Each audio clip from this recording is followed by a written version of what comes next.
Nilce Nocniwan. Sean bienvenidos. El día de hoy presentamos un bello poema en náhuatl, obra de Nezahualcóyotl. En este canto, el autor expresa su pesar por lo efímera que es la vida.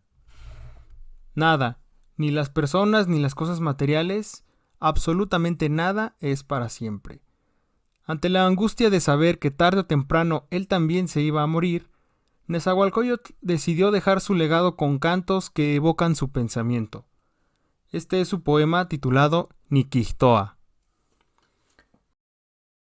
Niquihtoa ni Nezahualcóyotl. Cuix oc neli nemohuain tlalticpac. Ah, nochipa tlalticpac. San achica ya nican. Tel cachalchihuitl no xamani. No teoquitlatl intlapani. No quetzali postequi. Ah, nochipa tlalticpac.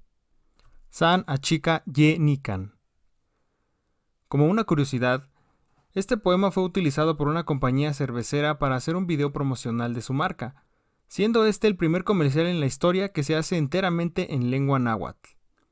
Ojalá que más empresas volteen a ver al idioma náhuatl como lo ha hecho esta cervecería para poder difundir el idioma. Esperamos que este poema haya sido de su agrado. Titohtasque Nocniwan.